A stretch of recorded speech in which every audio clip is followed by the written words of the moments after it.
Welcome, my friends. It is Thursday, March 8th, 2012. This is one of the most important editions of Infowars Nightly News ever. Something beyond treason has been committed against our republic. The Pentagon, the President, the Joint Chiefs of Staff, the Secretary of Defense have all told Congress they have no authority over war, and not only is the President a dictator, but the United Nations and NATO is his boss. This is a coup d'etat against our constitutional republic. We have detailed reports at Infowars.com that we're going to be covering here in just a moment. Then Webster Griffin Tarpley, after the news headlines, is going to be joining us. He's been to Central Africa. He's been to Libya.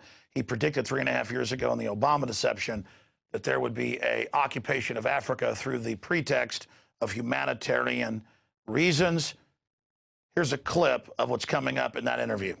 5 years ago, the campuses where Invisible Children is now recruiting and getting money were hotbeds of anti-war, anti-Bush Cheney, pro-impeachment. Now they're taking the leftover to make them pro-war. Exactly. The new anti-war activism is proxy war, proxy state, civil war, genocide, and the new trendy thing is to support new genocides because there's some phantom guy with 500 followers in the jungle somewhere. Let's kill another 7 mil. What a genius psyop to go into the foundation-controlled university left that has been sitting on their hands when it comes to anti-war and actually get them clamoring for war using different forms of propaganda and using a new boogeyman when the globalist stated agenda under State Department Memorandum 200 is genocide in Africa. That is coming up, and I'm going to give you a breakdown of the players there in those areas of Uganda and other areas coming up here in just a few minutes. And then John Corbett, the engineer, who has had over 1 million views in the last day of his video proving that the body scanners are a total fraud. He's now had media attempting to talk to him, being threatened by the TSA. And, of course, they've banned and restricted his video on YouTube. Incredible information documenting the abuses and federal power grab of the Total Sexual Assault Bureau, known as the TSA. That is all coming up today. But first, let's get into high treason and beyond. I got up this morning. I hadn't seen yesterday's congressional testimony. I went to the Drudge Report. I went to Infowars.com, and I saw the Breitbart headline, Panetta, international permission, Trump's congressional permission for military actions. Then I watched, we have a clip of that coming up here in a moment, a 7.5-minute compilation and couldn't believe it. Then I went to C-SPAN and watched over an hour of the raw footage. It's worse than the Breitbart headline. They actually say in there and are belligerent to the Senate over and over again. He says, well, you know, the Congress declares war. The Congress funds war. The Congress controls and commissions officers. And they just say, no, the UN and NATO gives us our authority. So it's worse than just the president saying, I'm a dictator like Julius Caesar in 49 BC and invading Rome with the military. At least he was Roman. They're saying, we take our orders from the UN and NATO, and there's Congress under law.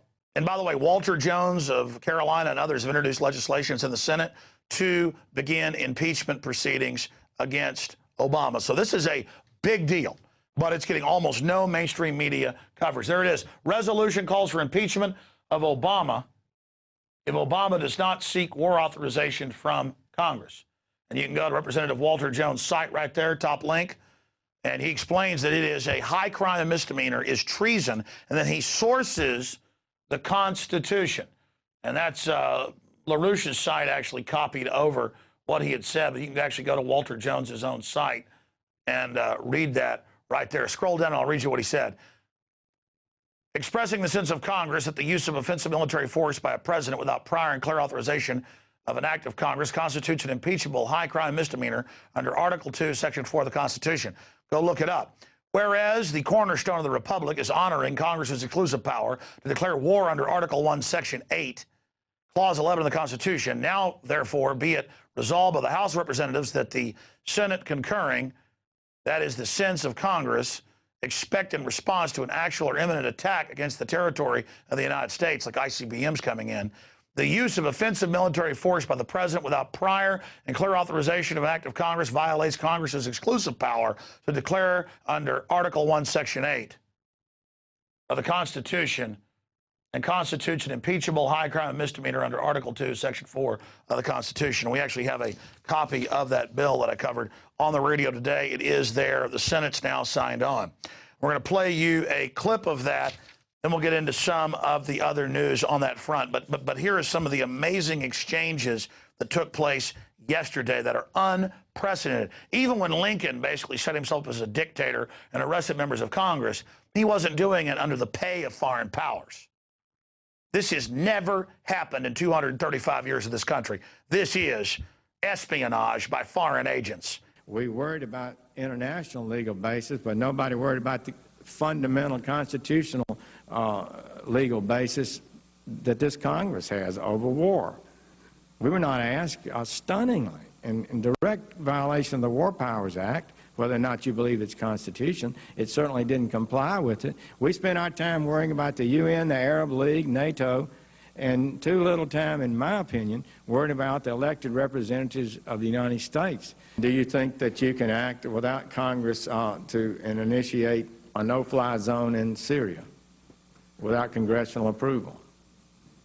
You know, again, our goal would be to seek international permission, and we would come to the Congress and inform you and determine how best to approach this, whether or not we would want to get permission from the Congress. I think those are issues we would have to discuss as we decide what to do here.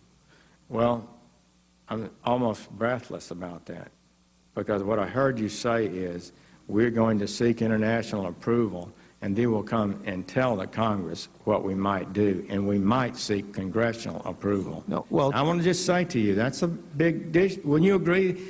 You've served in the Congress. Yeah.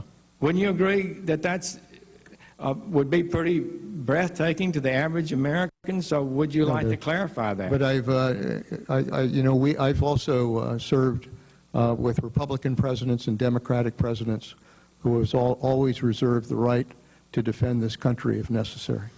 Hit pause. Back it up about 10 seconds, and it goes on and on. I watched an hour of this morning.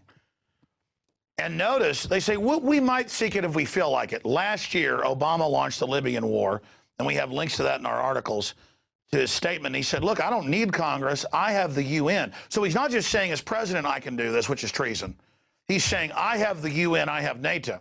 And it goes on, and the senator is like, well, I'm breathless. I mean, our law, Congress commissions the officers. Congress funds it. Congress gives the president a declaration of war authorization and says, here's the mission. Now you're the commander-in-chief in real time making decisions within our authorization.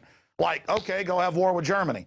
Go have war with Cuba. But here's the war. Here's the aims. Now you execute with your war cabinet. Not just go in and do whatever you want. And by the way, the UN said we could. So let's go back to this unprecedented coup d'etat against America. And they're just seeing if they can get away with it. And if enough times they launch wars against Libya, Syria, whatever, and just Congress goes along with it, like Obama did last year, you know, pushing this, and now they're doing it again, then the precedent's set. And that's what they're doing. Here it is. So would you like to clarify that? But I've also served with Republican presidents and Democratic presidents who has always reserved the right to defend this country if necessary. But before we do this, you would seek permission of the international authorities.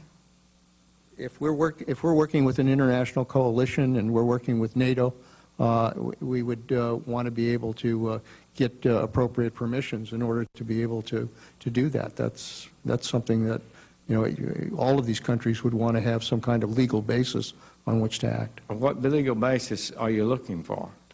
What entity? Well, obviously, if NATO made the decision to go in, that would be one. If we developed an international coalition beyond NATO, then obviously some kind of UN security resolution would be the basis for that. So a coalition of, so you're saying NATO would give you a legal basis? And an ad hoc coalition of nations would provide a legal basis? If we were able to put together a coalition and were able to move together, then obviously we would seek whatever legal basis we would need in order to make that justified. I mean, you know, we can't just pull them all together in a combat operation without getting the legal basis on which to act. Who are you asking for the legal basis from? If it's obviously, if the UN passed a security resolution as it did in Libya, we would do that. If NATO came together as we did in Bosnia, we would rely on that. So, you know, we have options here. We have options, and Congress isn't part of it. You see, the private 6 mega banks that issue the currency and credit of the planet out of a black hole, out of la-la land, they are already telling Europe, you have no sovereignty. It's transferred to this private corporation that takes you into receivership through fraud. England has 80% or more of its laws made by unelected groups in the euro. And so it's the same thing. He's saying, I go to NATO, I go to the EU, I go to the UN. And here is the Senate and the Congress, who are the bosses, who we elect, America. And they're going, you don't go to us? And they're like, no, we go to NATO or the UN. And the senator's like, come on, this is going to be a big issue. And Panetta and everybody just says no. And the general behind him sitting there with just total arrogance. And they had Dempsey on there saying the same thing, chairman of the Joint Chiefs of Staff. You can go watch the clips online. It is unbelievable. And they just say, no, you don't give us the authority. We might want to come to you, maybe, if we feel like it. This is how liberty dies, with a whimper, not a bang, if we let it. Our articles on this: Pentagon launches desperate damage control over shocking Panetta testimony. The United States has ceded control of its affairs to international bureaucrats. And they spin it and go, well, it was misinterpreted. We want the UN to give us the orders. And we think that's the authority, but we'd like Congress to get on board. No, Obama said last year, Congress has no say. Just like Congress is a bunch of traitors, because they're part of the problem, ceded the NDAA power to Obama that he demanded to secretly arrest and kill Americans and launch war anywhere in the world as a global declaration of war without congressional approval in the future.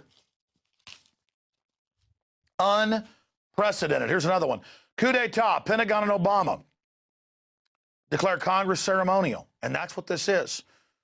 Congressman Jones introduces a bill that would subject Panetta and Obama to impeachment. Yeah, look, impeachment's one thing if you've got a power grabber. But what do you do when foreign corporate interest? See, we're used to fighting Mussolini or Stalin or stuff like that. These aren't guys in clown outfit, dictator outfits, that look like idiots. These are corporations and lawyers that come in. The New World Order is a corporate takeover. And they've got their corporate takeover artist, Panetta from the CIA, former director with, files on all these people, most of it made up crap, and hit teams. Most of the Congress is corrupt, and he thinks he can just barrel in there and say, hey, shut up. You work for us now. You understand that? I mean, my God. He says, oh, NATO and the UN, which now have run the euro and are enslaving them. It's global domination by a bunch of crooked corporations who want to take all our property, who want to break up our families, who want to force prescription drugs on us. They're a bunch of they are the worst wannabe dictators I've ever seen in history, okay? I mean, these people are out of control. And it's not like you can have Operation Valkyrie like the Germans did trying to kill Hitler. It's not like there's one bastard son of a bitch who's got to be dealt with. It's a whole crew of crooks that set up a giant, unconstitutional, global, out-of-control system. They exempt themselves from all the laws. It's too complex for the average person to get. And so they just get away with murder, but they may have gone too far, waddling in to those corrupt senators who at least want their power. And that's where the founders were geniuses, separation of powers. They knew that the Congress would be jealous of its power with the president. That's why there's checks and balances on the judiciary, the legislative, and the executive. And the biggest check is us. But let me tell you, I've never seen anything like this. They usually build world government, unconstitutional military operations quietly. But I hate to use this on a family show, but it's all it is. It's like when a dog goes and pees on a smaller dog. I mean, basically, Panetta just stood up and urinated all over the Congress and said, you don't count, I go to the UN, I go to the World Trade Organization, I go to the IMF, I go to the World Bank, I go to NATO, which is a totally private corporate consortium run by central banks. So you got a central bank operative, just like Romney and Obama, all of them paid for, in there with a straight face going, no, I don't come to you, because the bankers want our 50,000 nukes. They want our weapons. They want everything. They want to occupy our country. They got the TSA out there training us that they can grab our genitals. I mean, it's an outrageous tyranny. And do not say you weren't warned. Okay. Let me give you a little bit of background on this. Obama to Boner, Speaker of the House, Boner, on Libya. The UN gave us the okay. Remember, this is how the Washington Times. Again, we've got copies of the letter where Obama said it's his right to do all of this. But I want to shift gears. You remember last year when they launched the peace bombing of Libya, which was admitted now to be a plan to destabilize all of Africa. You remember Obama? He said on record, I don't need Congress or anybody else. I've got the UN. I can attack whoever I want because it's peace bombs. Here's a clip. Today, in his press conference, the president made clear that he believes the law does allow him to make this commitment on his own. Listen to this for a moment, if you would.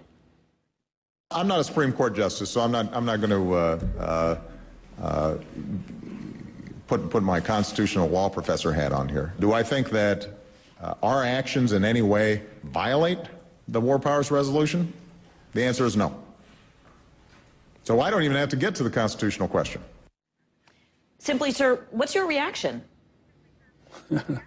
That's a horrible statement. Well, not if you're a tyrant. And now you got the Secretary of Defense telling Congress, you don't run jack squat. We don't ask for nothing. We got the UN, buddy. Incredible. There's a new boogeyman, Joseph Kony, worse than Iraqi WMDs. Give up all your rights. Launch big wars. It's peace. Whether or not we would want to get permission from the Congress, I think those are issues we would have to discuss as we decide what to do here. Well, I'm almost breathless about that, because what I heard you say is we're going to seek international approval, and they will come and tell the Congress what we might do, and we might seek congressional approval. Oh, Special Forces attacks. Put my constitutional law professor hat on here. Do I think that our actions in any way violate the War Powers Resolution? The answer is no. So I don't even have to get to the constitutional question. Simply, sir, what's your reaction? That's a horrible statement. And he's got a Odinga Islamic alliance to crush the Christians in Kenya, but this also reaches into Ethiopia, it reaches into Uganda, Congo, Tanzania, and a whole bunch of other countries in that region. So all of Africa is a battlefield in flames between the U.S. and the Chinese, with Obama leading the charge to kick the Chinese out.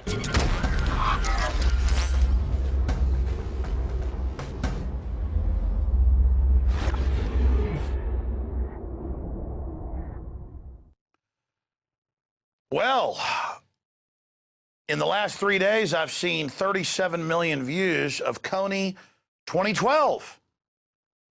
And everybody's saying, man, Alex, you got to get behind a war, an invasion in the middle of Africa. I mean, after all, the children are being enslaved. And there's a group called Invisible Children that wants to have a military invasion against Joseph Kony, who I've researched for years. There in Uganda. Well, there's a problem here.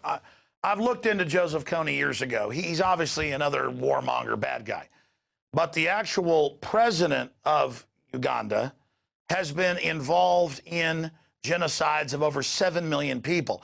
And best I can tell, Joseph Kony might have a couple thousand followers, 200 to 400, max 500 soldiers. Maybe 100,000 they've killed in a couple decades. I mean, the point is, he's like Saddam beat the brains out of babies in incubators in Kuwait. They admit that's PR, wasn't true. Or they've got this Syrian guy who they're saying there's all these massacres. That's now admitted to be fake. Or you've got the claim that Gaddafi's people were racing around, raping women fueled by Viagra. Wasn't true. And they admit that 40,000 plus people are dead, including most of them black Africans in Libya, and that they're using al-Qaeda there. And in Syria, the West doesn't want to bring liberty to Syria. They want to destabilize that country and use al-Qaeda to do it. This is all on record. And I know about Rwanda. I know about the Hutus and the Tutsis. I know about what's happening in Uganda. I've researched this. And I predicted with my guests and researchers in the Obama deception 3.5 years ago that they would invade Libya, that they would invade Uganda, that they would go after all of these different organizations. And that has now happened. That has now happened with the Lord's Resistance Army, all of it. They sent in special forces last year trying to kill them. So remember, when the West and the corrupt interests that run this country say they want to invade an area to stop a human rights disaster, I have examples from just last year in the Ivory Coast of Africa, where they admit that the UN killed tens of thousands of people to overthrow the elected government there in the Ivory Coast. So we've seen this over and over again. Just last April, close to a year ago, the UN on record was backing rebels attacking the government and killing tens of thousands, mainly Christians. But don't worry, the BBC said the UN would investigate that. And then Obama launched his own attack in Uganda, in Central Africa. My point is, the people controlling our society could care less about human rights events or violations or genocide. In fact, they're funding it. And when I saw the group Invisible Children with all these movie stars and all these groups come out with basically a pro-war, pro-invasion call, and their film got 37 million views in just 3 or 4 days, and I saw the State Department behind it and all this propaganda and members of Congress pushing it, I knew that something was going on. Just like the babies in the incubators, all of it. This has nothing to do with actually trying to help people there. Am I saying that the group they want to fight is good? No. But what I'm saying is we hear about this 2012 movement against Coney, and it's nothing but using him as a convenient boogeyman when he's a minor player in the overall larger system as a pretext to invade these countries. And I've had young people, a lot of my young listeners, who are waking up but are still somewhat naive. They're being shown this in public school. They're calling me. They're saying, they're hurting children. They're enslaving children. We've got to get behind war. And the biggest issue here is the system is using the foundation-controlled left and the normal avenues that are promoting anti-war now as a pro-war activism and a pro-war hysteria, and that's what this is, and it's being promoted by the system to invade and take over Central Africa and also invade out of Libya and North Africa. African. All of this was predicted in my film released 3.5 years ago, The Obama Deception. Let's go ahead and go to a clip of that before we go to Webster Tarpley. Obama basically does a couple of things. One is, again, this idea, kick the Chinese out of Africa, kick them out of Sudan where they get oil, kick them out of Zimbabwe where they get raw materials, start a civil war in Congo, another big source of raw materials. Al-Qaeda, an arm of the U.S. intelligence community, is now active in Algeria, Tunisia, Morocco. You've got a destabilization going on in Kenya around Odinga. That's Obama's cousin. This is a guy who has 2 children. They're Obama's niece and, well, nephew in a broad sense.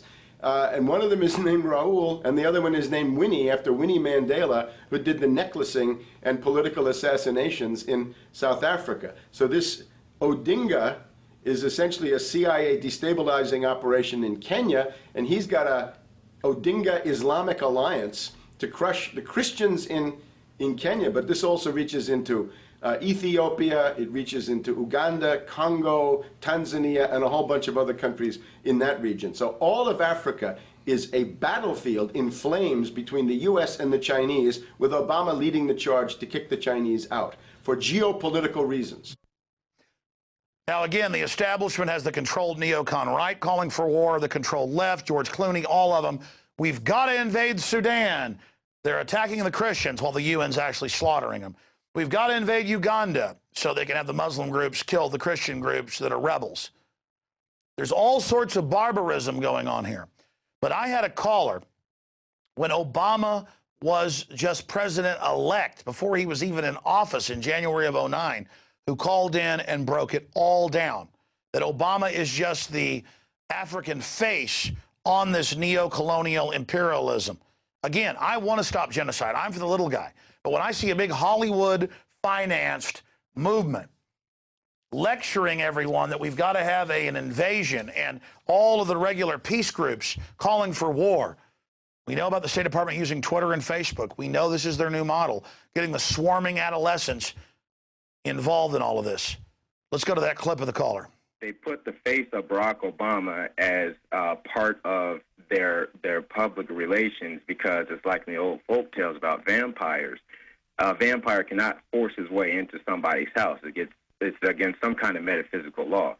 So the vampire has to persuade the resident of the household to open the door and invite him in. So they're going to look at the peephole at Barack Obama, which looks like them and appears to be on their side. They're going to say, okay, here's my ally. Let me open the door and let me let this person in. And then Barack Obama is just, of course, a front man for the American empire, where he's going to have the entire U.S. Navy, the entire U.S. Army, and the entire U.S. Marines under AFRICOM command. And, of course, he's going to turn it into a new Iraq, and he's going to turn it into a new Afghanistan. Every operation that you see going on in Iraq and Afghanistan is going to propagate to the poor countries of Africa. But they're fighting Joseph Kony, who controls a few hundred square miles and maybe has 500 fighters. I mean, you know, the dictator that the West props up over Uganda, sure, he killed 7 million, but that doesn't matter. There's proof that one little warlord might have been involved in some type of corruption. And remember what the UN has done in the sex trade in Africa, all of it. This whole invisible children thing is just a way to get all the anti-war trendies to get into, hey, let's have a war. And mark my words, all you trendies that support this and support this film, and they may be useful idiots, they may be operatives, I don't know. When it's all done, it'll be in the scholarly publications, but it's going to be there, that millions are going to die if you're successful. So the media and the Hollywood stars and the trendies and the anti-war groups are like, invade Africa, defeat this little warlord, back the genocide leader of Uganda, attack Libya. Ah! The blood's on your hands. Just like the communists that supported Lenin and Stalin. Now I want to go ahead and point out to you that Obama is launching all of these wars in Libya, Syria, Central Africa, everywhere, without congressional approval. And our system of checks and balances is in the crapper. This is incredible. With more on that, we go to Webster Griffin Tarpley, who predicted all of this in the Obama deception. Well, you've just seen the tape. 3.5 years ago, Dr. Webster Griffin Tarpley, doctor of history, he's also an economist, predicted this invasion of the continent of Africa via the pretext of humanitarian intervention. And we have seen Libya shattered. He traveled there and was there under the bombardment. First reported months before it came out, the massacre of black Libyans by the Arab al-Qaeda forces brought in. He predicted the attack on Syria using al-Qaeda. That's now happening. And that McCain and others would call for bombardments that are just days or weeks away. Now, I've done a lot of research to be able to cover this subject, but nothing compared to Webster. But what the establishment's planning on doing is more divide and conquer in Africa. And something bigger than the Congo wars that conservatively killed 8 million people or so. You know, you always hear about the Rwandan massacres. That was just one part of a larger constellation of mass murder that went on, all under the UN's auspices. And, of course, you know, earlier I went over a few articles from just last year. We'll talk more about these with Webster in a moment. where they send the UN into Ivory Coast, you name it, slaughtering tens of thousands and admitting they are. And it's almost always Christians. So it's all part of igniting Christian-Muslim infighting. As Tarpley said 3.5 years ago, kicking the Chinese out of the area. They're trying to use development, not military invasion, as a way to get the natural resources. And we see this new Kony 2012. And again, I'm not saying that Joseph Kony is some wonderful angel.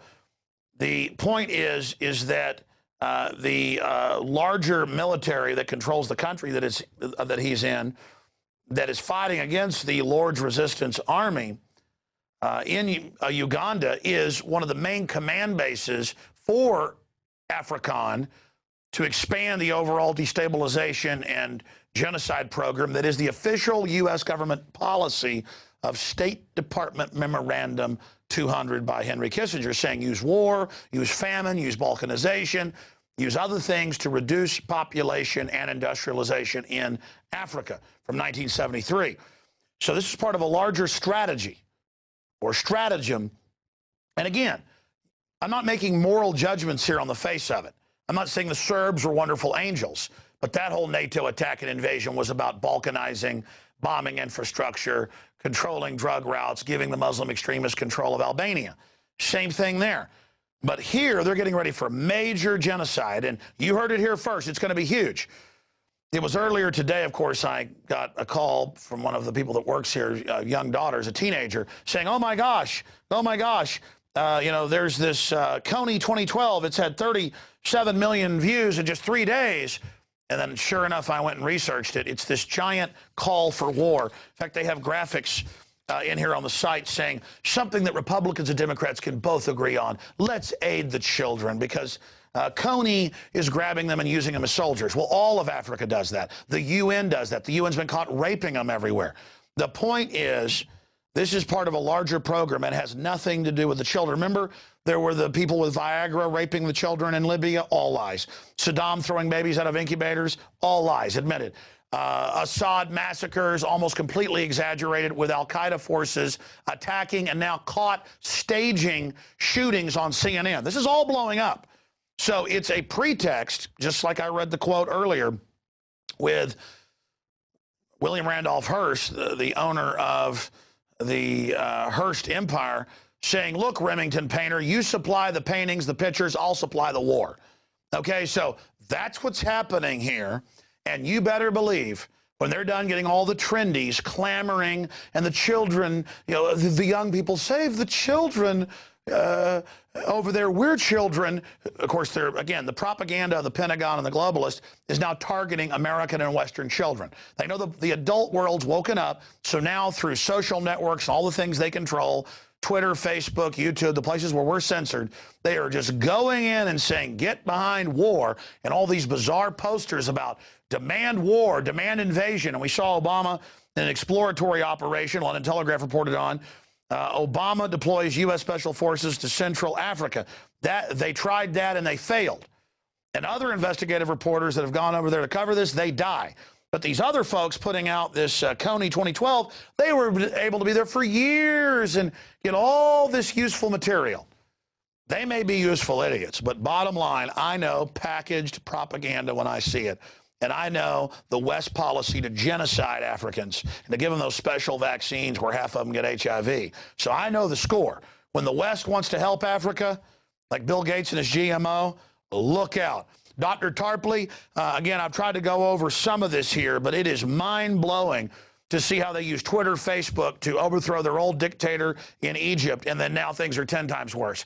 To overthrow a guy who'd made deals with him, Gaddafi, now things are 20 times worse. No one debates that. With Assad, I mean, this is order out of chaos. You have studied Africa like no one else I know. You've been there many times. You predicted it in the Obama deception. Everything is happening as you said it would. What's really going on here? Well, I think there are really two sides to this. One is the strategic reality of what the U.S. and the British are doing in Africa. And then there's this viral video, right, from the Invisible Children organization with movie stars and political influentials, and how they're trying to create an actual war hysteria in the American people, which I think can be applied to Africa and also some other places. Let's just take a look at Uganda, which is where this is focused. For the past 25 years or so, since Yoweri Museveni became the dictator of Uganda, and he's a dictator. He's been there for 26 years, right? He's up there with Mubarak and some other people. You never hear that as a complaint, though. He's a great guy. We don't even hear a word about him. Museveni has been the dictator of Uganda since about 1986. And as a result of his rule, which is already with many atrocities and human rights abuses, there's a resistance movement in the northern provinces, which are inhabited by the Acholi people. And that takes this monstrous form of the Lord's Resistance Army under Joseph Kony. And Kony is the figure that is demonized in this film.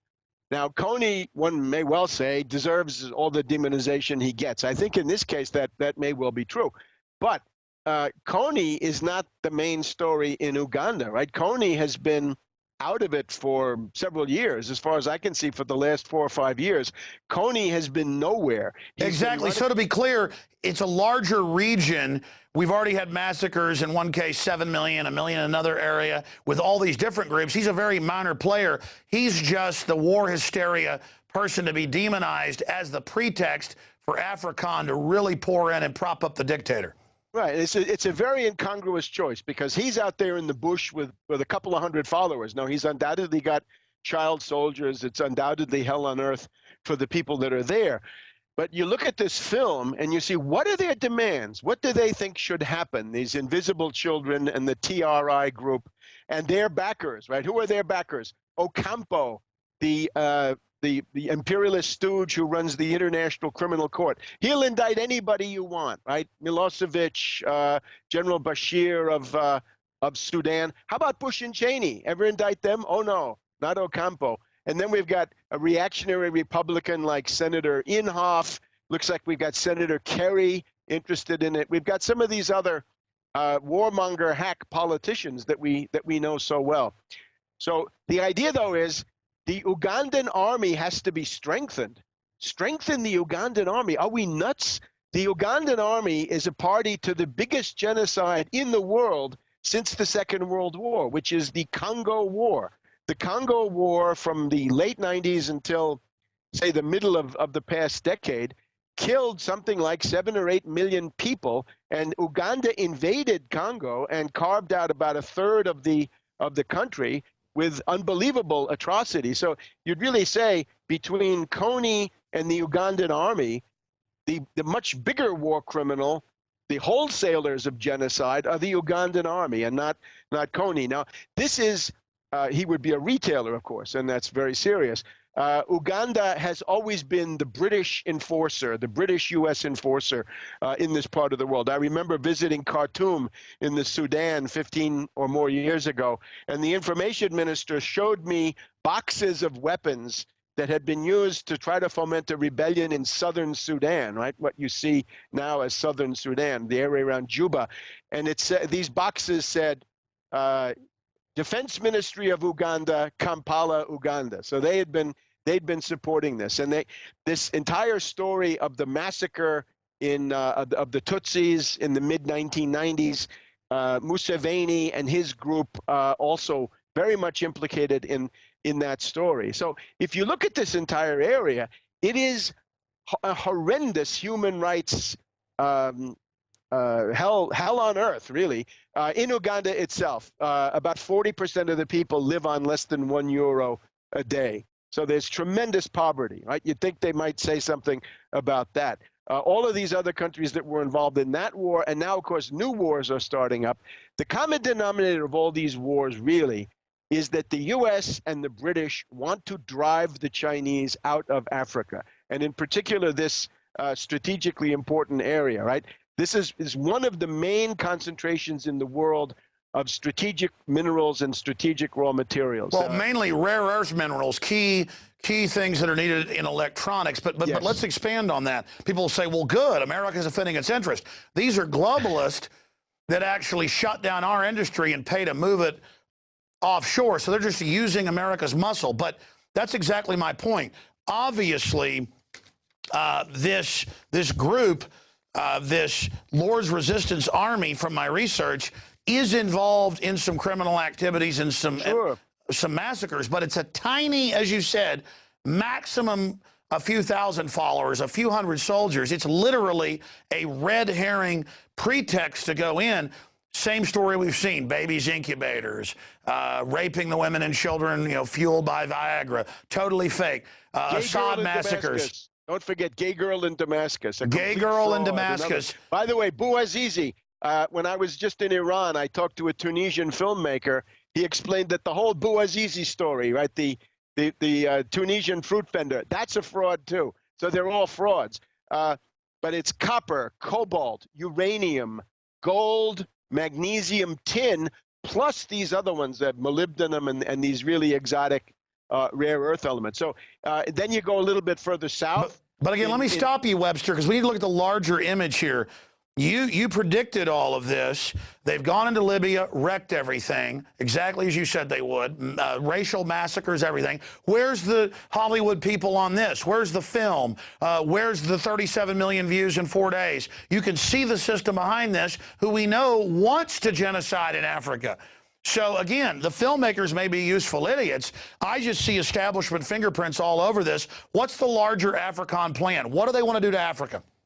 It is to lay waste to the continent, to destroy every independent state, sort of on the Libyan model, right? Libya, the eastern part of Libya has just declared its sort of semi-independence, and that could be a civil war right there. Al-Qaeda, Al-Qaeda, Cyrenaica, Benghazi, these places, right? So a terrorist state, the new Barbary pirates, if you want, on the southern coast of the Mediterranean. Very bad for Europe. Very bad for shipping in the Mediterranean.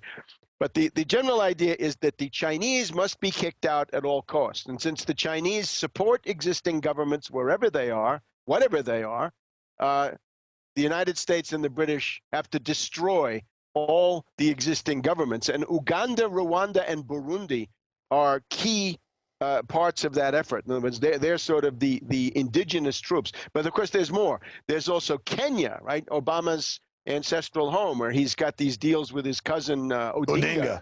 Somalia, right? There's been military action between Somalia. So as you said 3.5 years ago, all of Africa a battlefield on fire. But let's go back, since you were just mentioning, this larger program.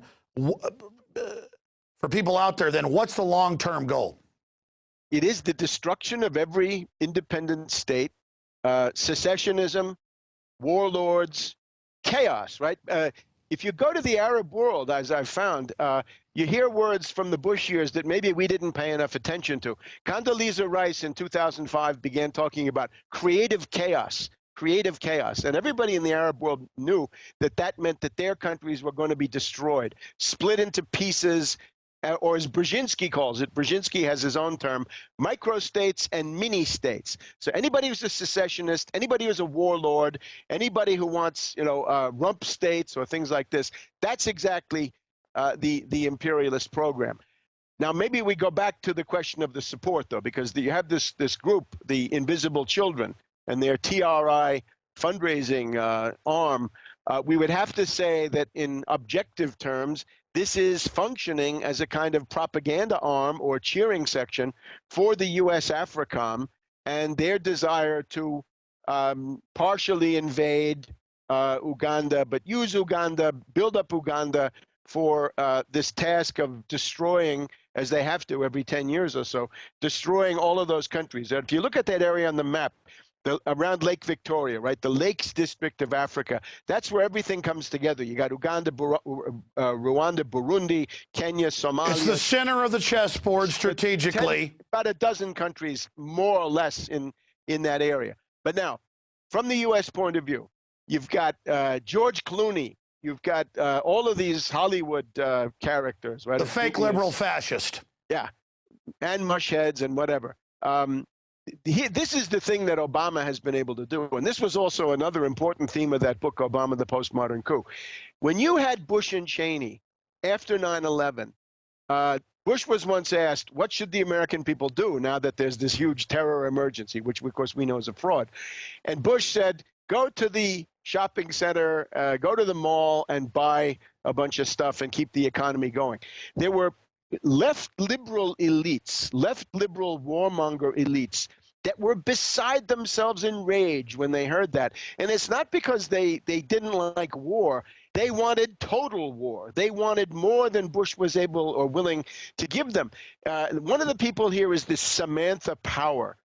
She's now sitting in the White House, right? She's one of the people running the color revolutions across the world. Samantha Power was on the phone with Tantawi and Inan, right, the generals in Egypt, telling them, get Mubarak out, follow orders, you bums, or, you know, you'll be next, and all this stuff. Samantha Power wanted Bush to say total war, total sacrifice, total mobilization, not go and buy yourself something nice at the mall. And now you see, under Bush and Cheney, it was enough if you were sort of passively supporting imperialism, right? All you had to do was to vote, you know, for Bush, Cheney, neocon candidates. No, now Obama is arresting hundreds of reporters, Espionage Act, arresting whistleblowers, NDAA, secret arrest of citizens. We're going to censor the web.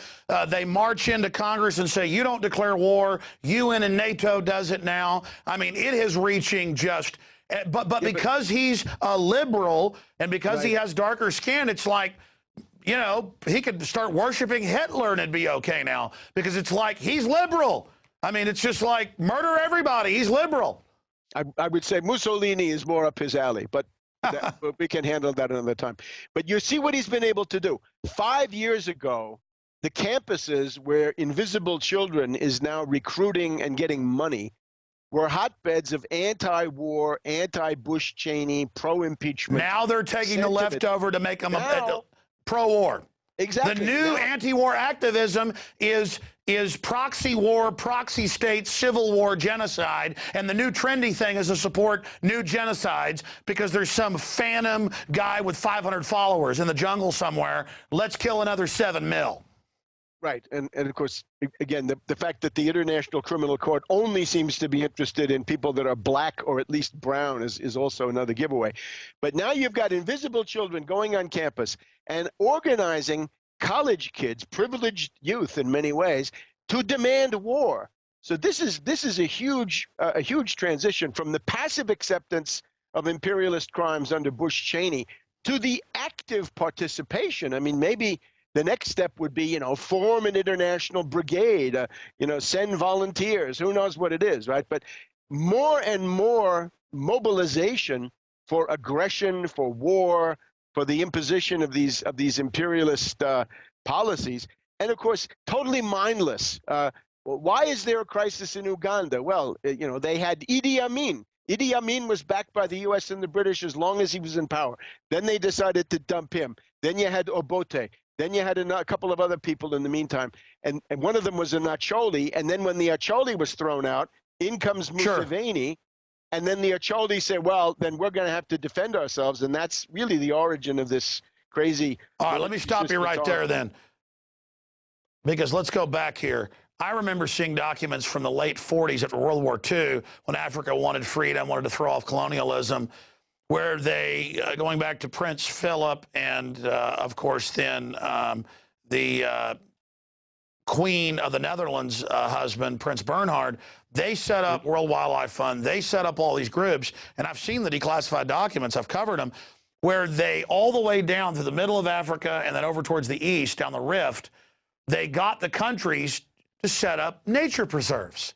But in some cases that were more than 20% of the countries, but it was contiguous as a green belt, a migration corridor, not for animals and elephants and things and giraffes, but for troops and rebel forces to overthrow countries that didn't play ball. So they play both ends. They play the rebels, but they also play the governments that work with them, all part of an overall strategy of destabilization. How does that tie into it, and how are things going for the New World Order? I mean, you've been to Iran recently, you've been to Libya, you've been to Syria, I mean, you've been everywhere, you've witnessed it. How is the overall program going for them with the Russians vetoing, you know, the UN program to go into, I mean, they're already doing it through proxies, but to do it with airstrikes, you know, part 2 of Libya in Syria. So now they're saying, well, we'll just go it alone. I mean, how are things going for them? But first, the use of nature corridors as rebel force bases. Well, that's, of course, the founders of the World Wildlife Fund, Prince Philip and Prince Bernhard of the Netherlands. Let's remember, Prince Bernhard of the Netherlands was actually a German nobleman who was officially, on paper, card-carrying member of the Nazi SA, the brown shirts, the Sturmabteilung, and of the black-shirted SS, where he was part of the noble, aristocratic branch, right? The Reiter SS. So that's Bernhard. So they after World War II, they discovered that the way to go is radical ecologism. And as you say, they built up all of those nature parks. And a lot of times the nature parks were astride borders. In other words, there'd be a nature park on one side, and then on the other side of the border, some other country, there'd be another nature park. And it meant that the smuggling routes could go through these parks, and Philip and Bernhard could get their cut. Philip, of course, is somebody who's got a whole history of collaboration in that sense back in his biography, which we didn't hear about when we had the royal wedding this past summer. So that's one thing. Now, obviously, today you need different methods. They've gone through this huge war in this area around the lakes, around Congo. Congo, of course, very important. Katanga province has the minerals. Zimbabwe in the south. You'll be hearing about them too, right? The U.S. and the British still want to get the government of Zimbabwe overthrown, right? Mugabe is their enemy because Mugabe is, whatever he is, he's stable and he deals with the Chinese. And similarly for these other countries. So I think you can assume right now that there are U.S. troops and U.S. drones flying in all of those places. I mean, they're not going to respect borders in that area. So well, the White House has said that. They'll kill anybody, anywhere in the world. More than 20,000 drones operating, killing 24/7, and they say they'll kill citizens here with them if they want. Right now, but now in terms of the big picture, the Anglo-Americans are apoplectic because they have been blocked. Putin is now the president-elect of Russia, and Putin, after this prolonged period of appeasement and weakness that we had with Medvedev, Putin has taken a clear stand, I think. Let me stop you. So Medvedev was not just a placeholder for Putin. I mean, what's your evidence of that? Because they were little buddy boys. Yeah, look, at that level of power, there's no such thing as a close personal friendship, really, because as soon as you had the entire imperialist world, right, the U.S., the British, the continental European puppet states, all of them piling in favor of Medvedev, it meant that Medvedev had power, and he's responsible. And he had the hamburger summit, so you think he bought into it? Degraded. Look, that's why the ruling parties lost the election in early December. Putin was not on the ballot. Medvedev was. Medvedev of hamburger diplomacy, cavorting with Obama, fawning on Gates and Jobs and these rip-off artists of Silicon Valley. The average Russian is just disgusted by that. So, thank goodness, Michael McFaul, the guy who ran the destabilization of Egypt, among other things. Michael McFaul was sent as the U.S. ambassador to Moscow in January. His task was throw together, improvise a color revolution. They called it the White Revolution. Inside the country, it was called the Orange Revolution. I had a chance to talk to a very interesting Russian by the name of Maxim Shevchenko.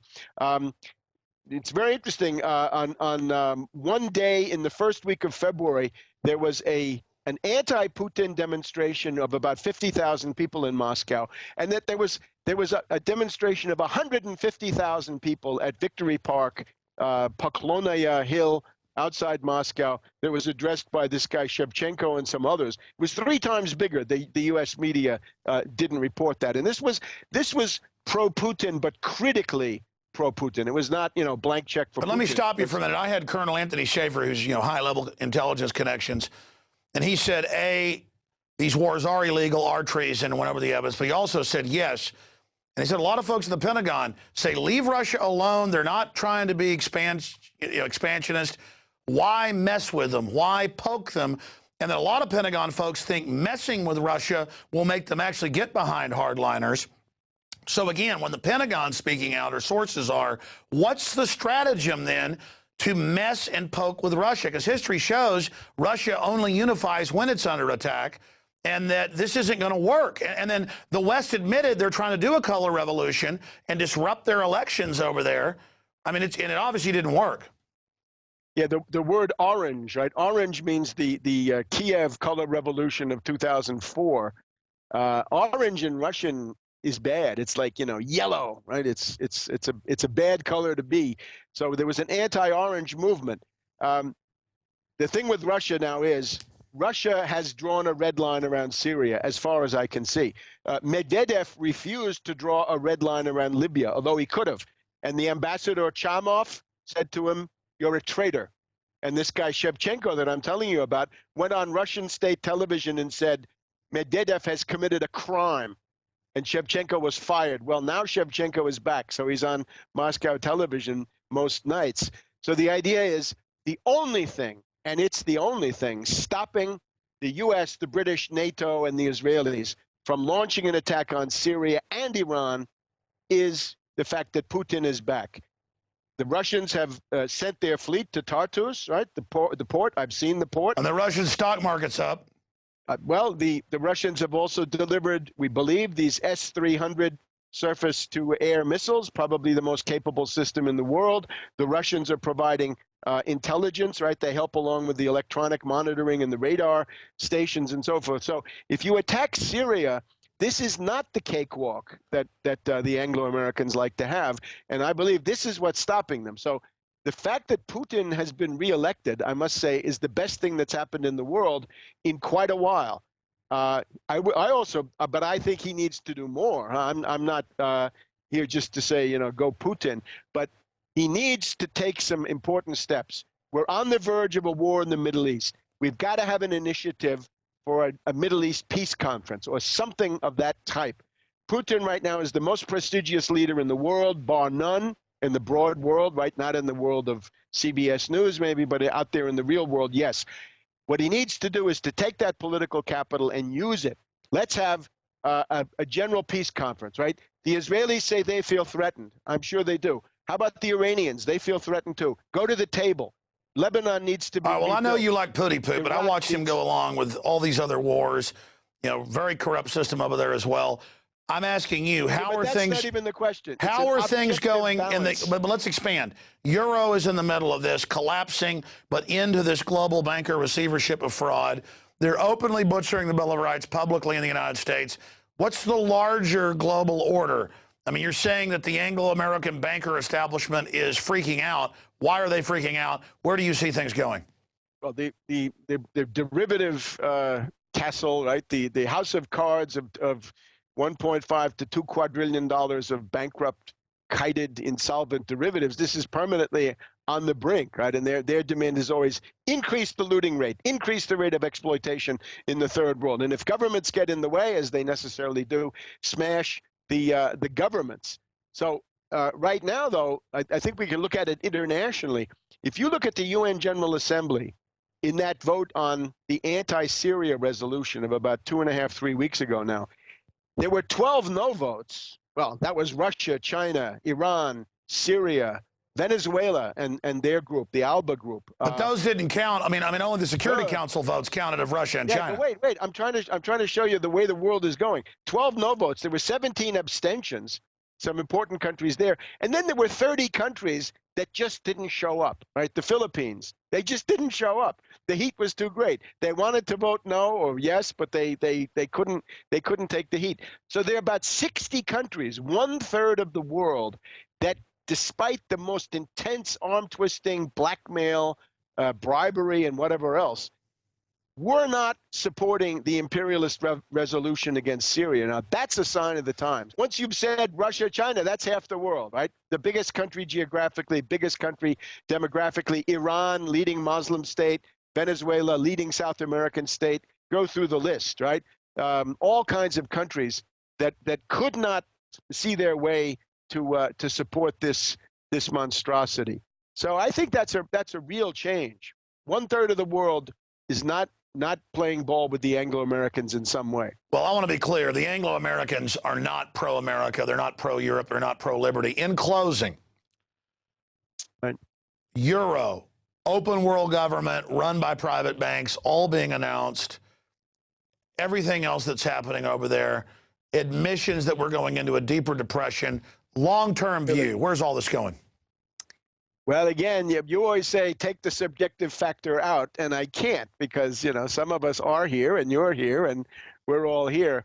I think what you need is a movement to break the power of finance capital, and that's to break the power of Wall Street finance capital, and I think that could emerge at any point.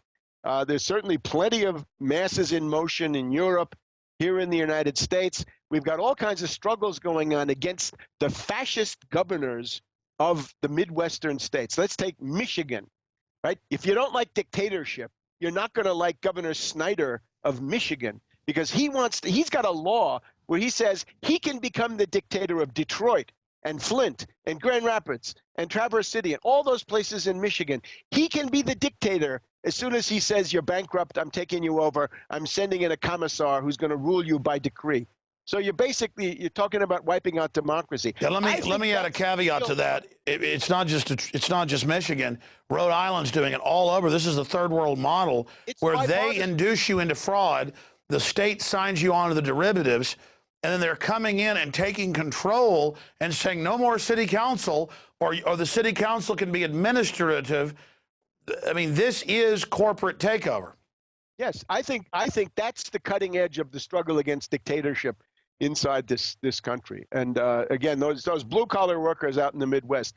The funny story, you know, you go overseas and they say, tell us about Occupy Wall Street. It started in September, right? And I say, no, it started with the occupation of Madison, Wisconsin, back in February. You know, sure, but the system co-opted that. But Webster, let me throw in. It didn't. That's what the system tried to suppress, and then they give you this substitute, right, which is the petty bourgeoisie and the lumpen proletariat in the form of Occupy Wall Street with David Graeber and the Adbusters Institute, right? This is not what you need. Obviously, you need those people too, but not those leaders. So it seems to me you've got a mass strike process going on. You've got the ingredients there. You need what you always needed: program, leadership, some kind of organization, and some kind of strategy. And at that point, you could make rapid progress. All right, so I understand. You know, I don't know if I subscribe to all those government solutions because it always gets taken over by a bunch of criminals. I'm talking about mass struggle. I'm talking about the only possible way to go. I'm afraid we look at the presidential campaign.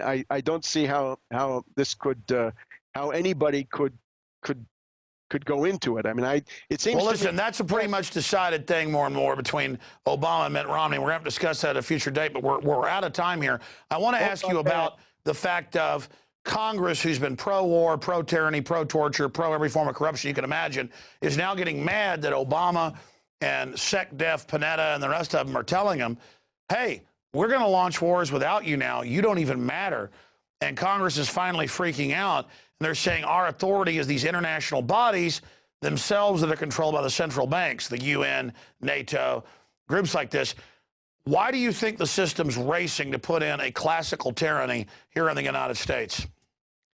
Well, this is obviously the motor force comes from the economic breakdown crisis. In other words, the fact that the capital structures of New York and London are collapsing pushes them to demand, again, more loot, more exploitation, more sacking, downward pressure on the standard of living, bust all the unions, tear up the contracts, destroy the social safety net, use the proceeds for new and better bailouts, new and better subsidies for the rich and super rich. So that's the motor force that's doing it. But of course, that can very well provoke countervailing social movements, right? That's the history of the 20th century, is that a super austerity policy will lead to a social explosion. And the big question then is, who's going to lead the social explosion? Will somebody be there with leadership, or are you going to get adbusters, David Graeber, Michael Moore, Noam Chomsky, and others that guarantee absolute defeat? Controlled opposition.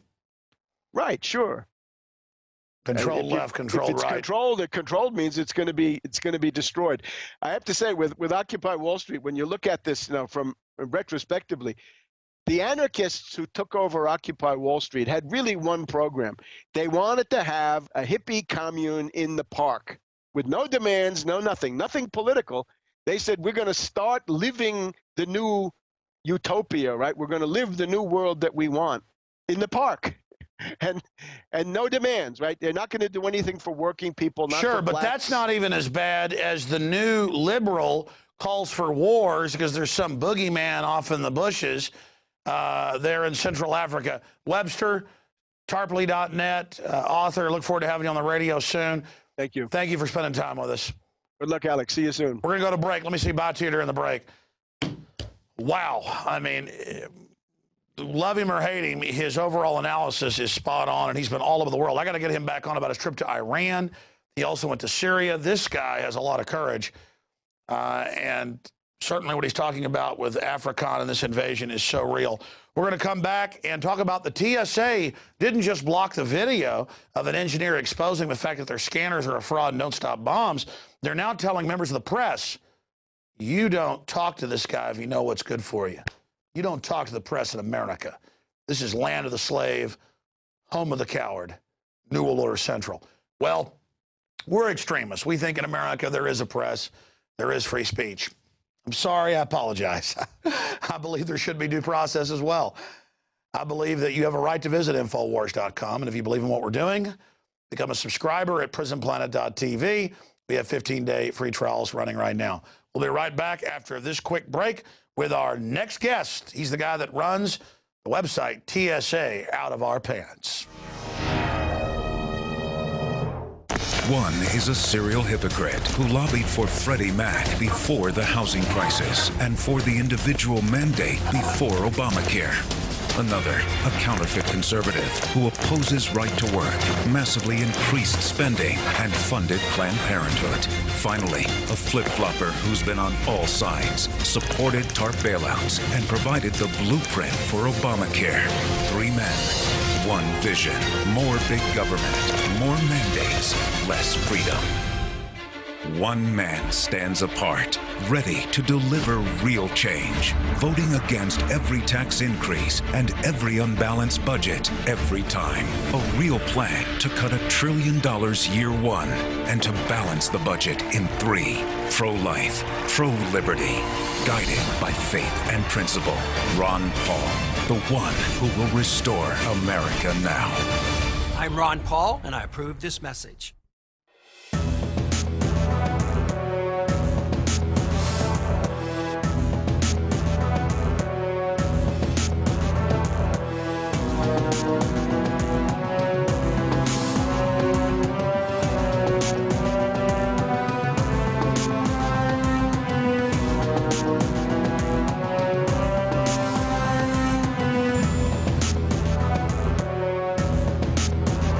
And it's time to get out of the comfort zone because these people aren't playing games.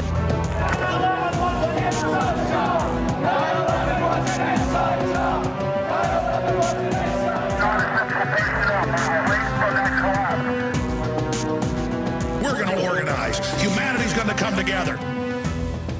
We are swinging muskets here, toe-to-toe with the globalists. They're bloodied, we're bloodied. It is absolute, total war.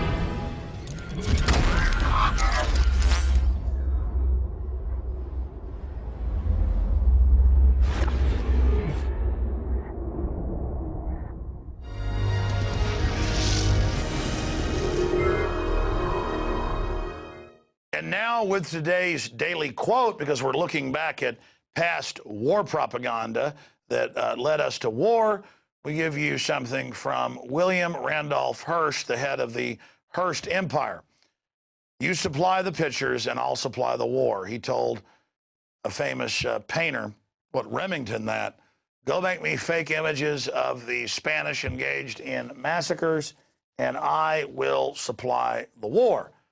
And that's what we're being given by George Clooney and all these other Coney 2012 groups, is that they're going to have them a good old war to take over more resources to stop some little nobody warlord and, well, help the dictator there in Uganda continue his operations. Absolutely disgusting. Now I want to shift gears into a speculative realm. I listened to this over and over again, and I want to know your view on this. I've heard a lot of comedians imitate Obama, and I've never heard anybody this good. This reportedly was released by an anonymous source a few days ago from Obama at a campaign event where he didn't know that the mic had been left on. We've seen many cases of that happening. I've listened to the voice over and over and over again, and it sounds like Barack Obama. Tell me what you think. But the point is, he says, yeah, Rick Santorum's out. It's going to be Romney. Yeah, you saw what they did to Paul in Maine, where it was certified fraud, even the New York Times admitted, and Iowa. I mean, it sounds like Obama. But he says, I don't blame the Republicans for cheating, Ron Paul. So we need to find out who recorded this, because here's the big telltale sign it's real. YouTube keeps pulling this everywhere, just like the TSA video they pulled yesterday. That's another big sign. If this isn't Obama, this person has a career as an impersonator. I'm here to tell you, because my ear, I mean, I've even had, famous people call me up and pose as George Bush, and I can tell them, who it is. I can tell. This is Obama, or it's a computer or something, because I've never heard something this good. And it sounds just like a open mic where he's off at a distance, doesn't know it's on. It's picking him up. The question is, who is the tech that recorded this? We need to investigate this. That's why I'm showing it to the Infowars. I'd say 5 percentage points out of 100 that this is not real. 95%, this is Barack Obama admitting that Ron Paul was defrauded. Well, even the New York Times did that. Here it is. Rick doesn't have a chance. And the powers that be want it to be Romney. And it looks like that's what's going to happen. And, well, you know how that goes. And look what they did up in Maine. They want to pull out of the picture quickly, and we all know what happened. I can't say I blame them.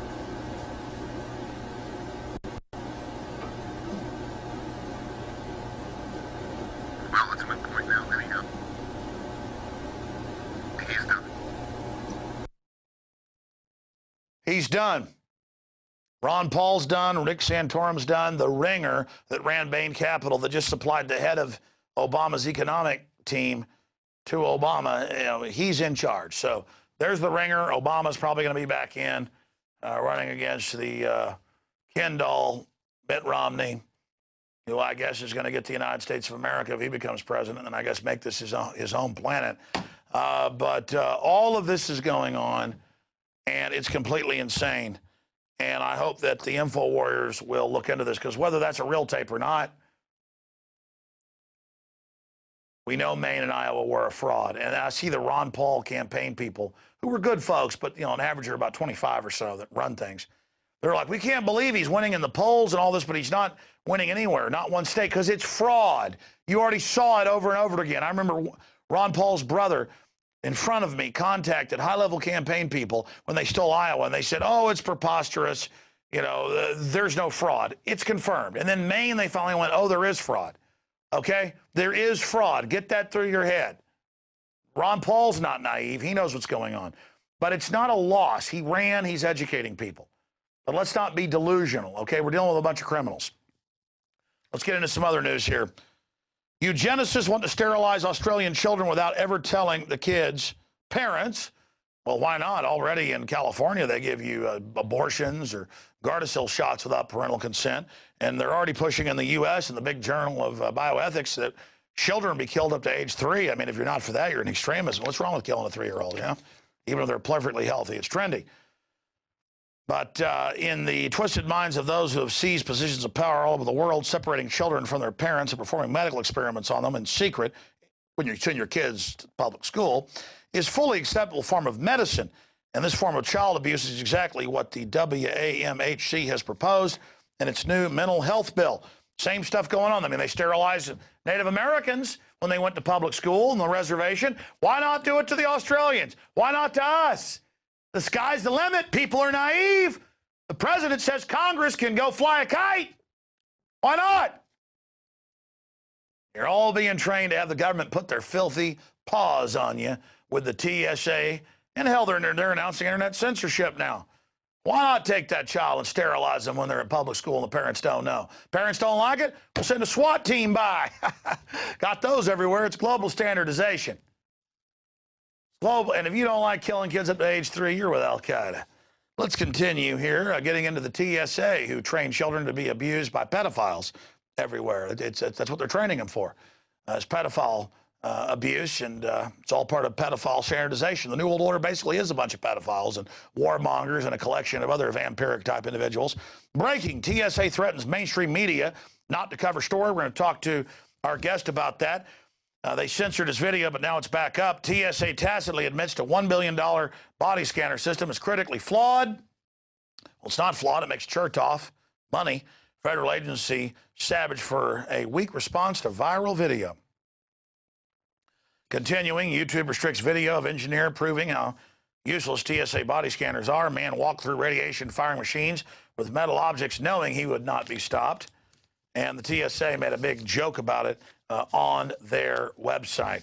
With more on that, we go to the TSA blog saying, hey, we protect you from stuff that goes boom, talking to you like you're a 3-year-old paralyzed by fear.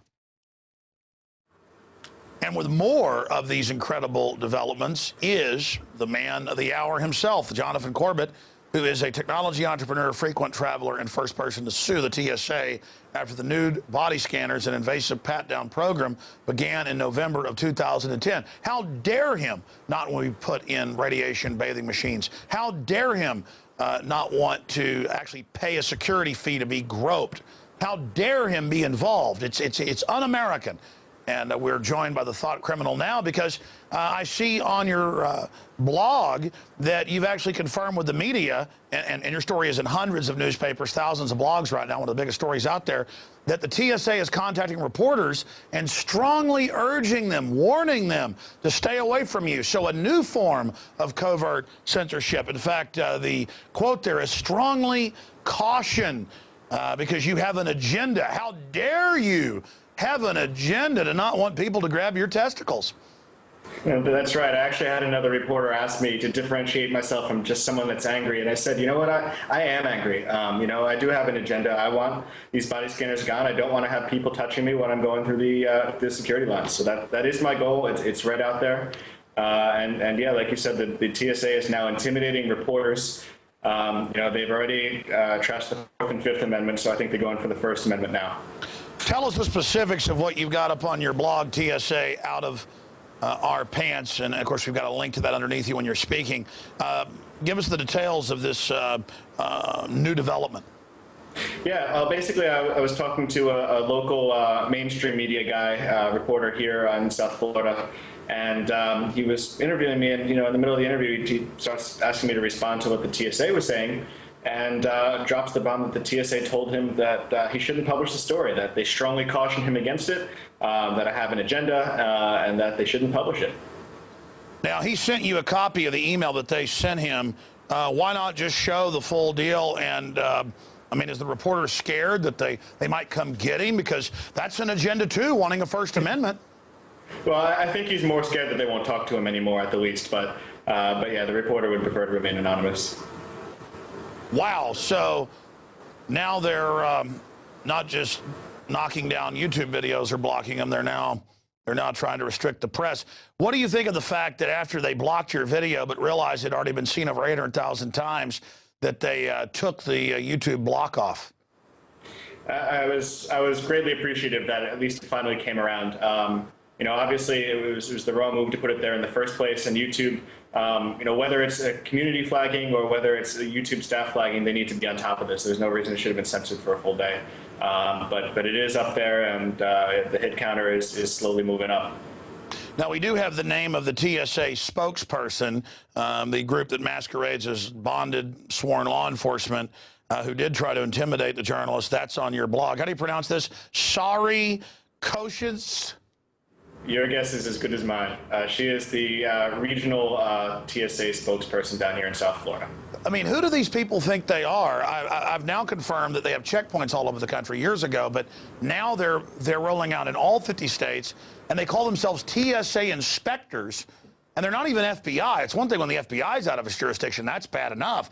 Now just these people masquerading as police, and members of Congress have pointed this out, unbonded, unsworn, untrained, are now just showing up and commanding the police as if they're God. Yeah, there's a lot of TSA getting outside of the airports, and that's one of the important things to remember is that if you don't fight these body scanners and pat-downs now, they're coming to you even if you don't fly. So, the apathy is not a good plan. They've already deployed these, what they call Viper teams, VIPR, to train stations, to Greyhound stations. They're even going to subways now. So, if we don't fight back in the airports, expect it to just grow.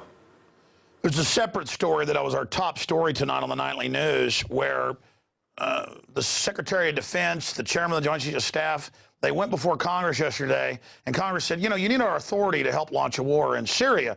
And, Libya was illegal, and they just say, no, Congress has no authority. We get our authority from the UN and NATO.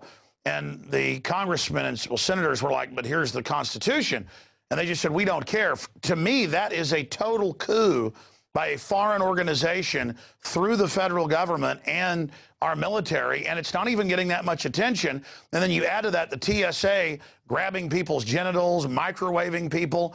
I mean, since when did America become like a cartoon police state?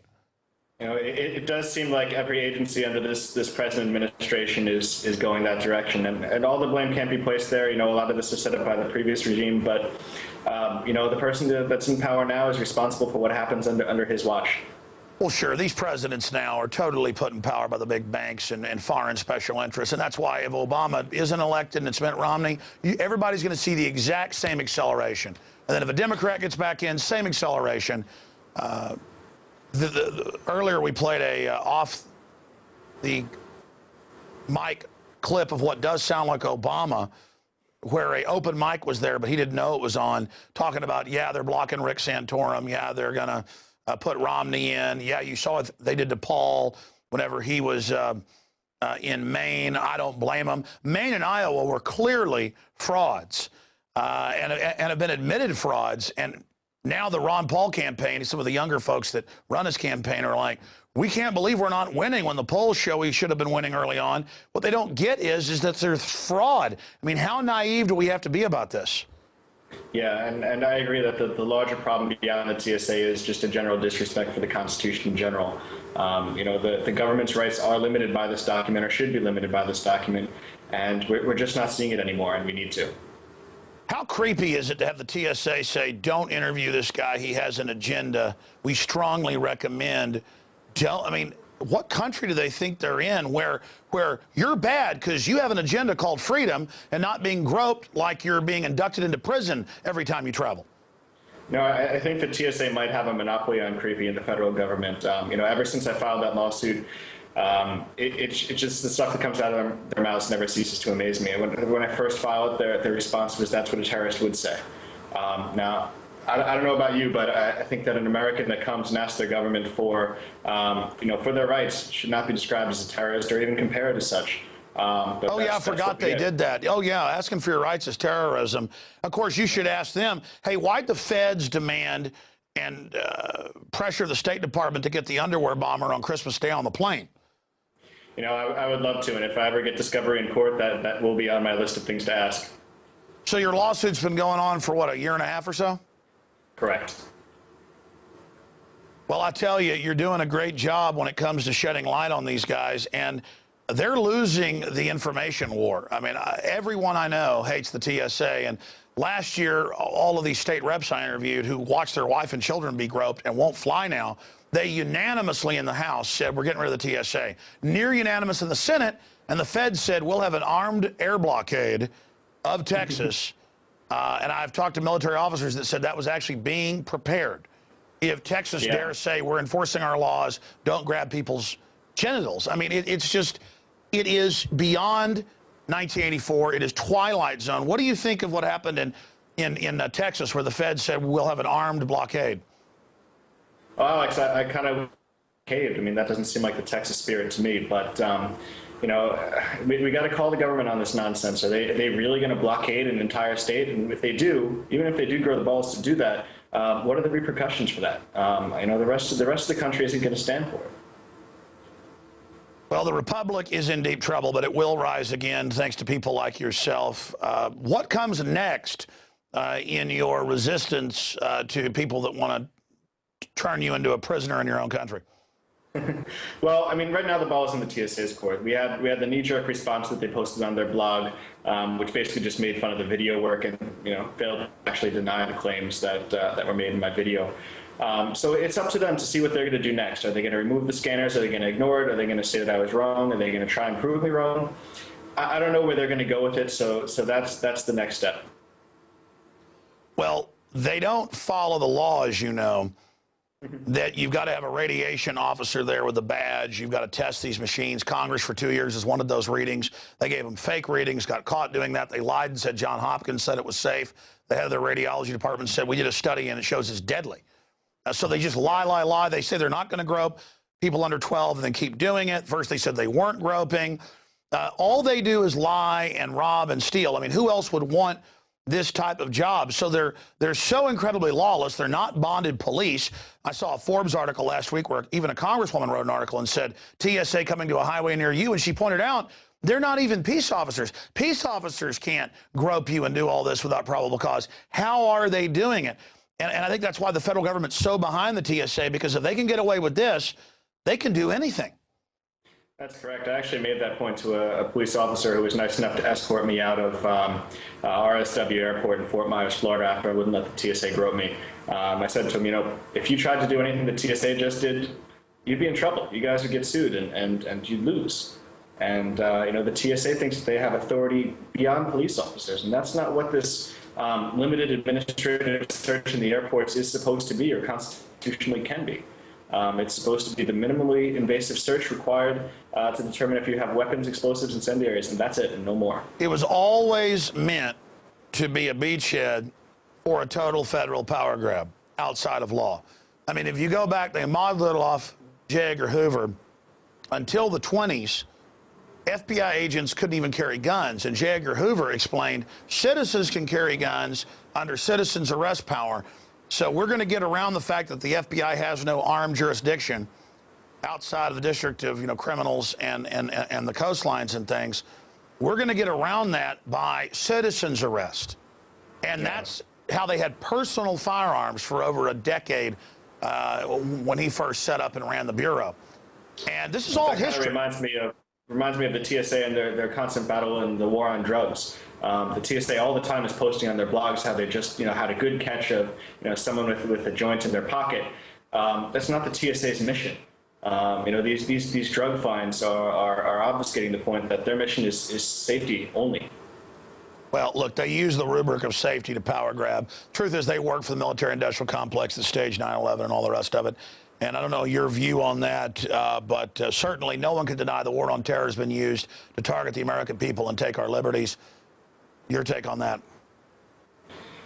Yeah, absolutely. I mean, even just the response from the TSA on their blog seemed to be another episode of fear-mongering. They actually use the words, we protect you from things that go boom, which seems like a completely immature and irresponsible. Well, they were talking to us like we're three. They do that on purpose to dumb the language down. We protect you, thing go boom. Yeah. We put hand in diaper, ole, keepy safety. Yeah, and you have to wonder whether they actually believe it or not. I just don't understand how they get up and they raise themselves up to actually post this stuff. Let me ask you this final question. Any other points you want to make here? Out of all the outrages, making women drink their own breast milk, making women pump breast milk out to prove that I guess the breasts aren't Al Qaeda. Now they are talking actually about doing full body X-rays for breast bombs. Nexus proctology exams are actually they've talked about making people wear taser bracelets. TSA actually had meetings with the makers saying, yeah, everyone will wear a bracelet. So guilty until proven slave, guilty until proven guilty. We're just all guilty except for them and all the crimes they're committing. What's the most outrageous? Taking 6-month-old babies' diapers off and men fondling their genitals? It's pretty tough. I'll tell you Andrea Abbott's story. She got arrested in Tennessee airport several months ago for not letting the TSA grope her daughter. That was pretty bad. There have been blatant abuses of people that have just been recording the checkpoint using a camera that have been arrested for that. Obviously, the old ladies in New York, the 3 in a row that came a month or so ago and said that the TSA literally made them take off their pants and underwear. That's pretty bad. I got to feel for all the children that are going to be, conditioned to be touched by people as a result of their parents telling them it's okay for the TSA to touch them. Yeah, they're learning, and many top psychologists have said this is training them that someone in a uniform can grope you. This is pedophile training, and of course a lot of the TSAs turned out are pedophiles. Who else wants the job? I mean, grabbing men, women, children all day, but a perv or a control freak. And of course they called the old ladies liars until hundreds came out. And they said, yeah, we do take you behind closed doors and take your clothes off, but we don't call that a strip search. Yeah, well, my prayer was if they're going to try and take me to jail for this one, that maybe I'll end up sharing a cell with the TSA agents. So out of it all, you know what? I tend to agree with you. I think the greatest abuse is the pedophile training, because I was reading about Sandusky and pedophiles and their criminology. They'll do that with kids to find out if they've been abused before. They do this test touch. And I guess, what should you call the TSA? Tyranny, snake, assault. I mean, there's so many names for them. Training for sexual assault, total sexual assault. I mean, I feel like the TSA is kind of a big test touch on America to see what the government can do to us. It shocked me that when these body scanners came out that Americans were willing to let their government essentially photograph them naked. But it's been heartening to see that sentiment is largely gone. When my original lawsuit came out, there were a lot of comments, most of them good, but some of them didn't understand why it's a big deal for the government to do this. And now if you go to pretty much any news website now and read the comments, no one's happy with the TSA. America is waking up. You just really hit on something key. This is a giant test touch. I've called it slave training, dog training, acclimation, but that's what it is. And they admit it's to prepare us for forced inoculation, for arrest of the general public. I mean, they want to get in our space, and they know what they're doing, and it is total sexual assault. That's what TSA stands for. What are some of the little acronym names you've got for them? Wow, they are a dime a dozen. Someone just sent me a new one that was, we should rename it from TSA to SDA, Security Theater Administration. I kind of like that one. So they're all over the internet if you'd like to go find them. But yeah, you're absolutely right. It is conditioning. And watching those videos you put out last month about the FEMA camps, kind of puts it in perspective that this, even if it doesn't really bother you to have the government look at you naked, it is the next step. I had military officers on today. Well, it's training the police and military to do this. They're now using TSA violation. Police are now adopting it, going, well, we're going to grope you without a warrant or without arrest because, they're doing it. And now TSA, you saw in New Mexico, where they train now at the high schools how to grope people. They're the trainers. It's terrible. And I'll tell you, last year I was stopped and frisked by the NYPD, which is another big human rights abuse that you can find in New York City. And even their pat down or frisk was nothing compared to the TSA. The TSA truly just likes to touch you everywhere. Well, they're there to push boundaries, move the Overton window. In fact, I was reading where there's hundreds of thousands a year of stop and frisk where they just randomly pull you over, or you pull up to checkpoints. I've pulled up to them but not been searched. They just looked in. But I've talked to people where now they search your car and jerk you out. I mean, this is just a total takeover. We're in so much trouble. Well, people can find out more and see the media intimidation at tsaoutofourpants.wordpress.com. Thank you so much for spending time with us. Anything else you'd like to add? Thanks, Alec. I appreciate you having us on. Thank you, sir. All right, folks, that is it for this gigantic edition of Infowars Nightly News. I mean, we just cover so much every night, and I wish I was a radical. I wish I'd been wrong about all this over the years. Believe me, but unfortunately, it's all coming true and worse than I even thought. But the only answer to this 1984 society is 1776, and it's a mental awakening, a mental rebellion and resistance to tyranny. So if you're watching this transmission, you are the resistance.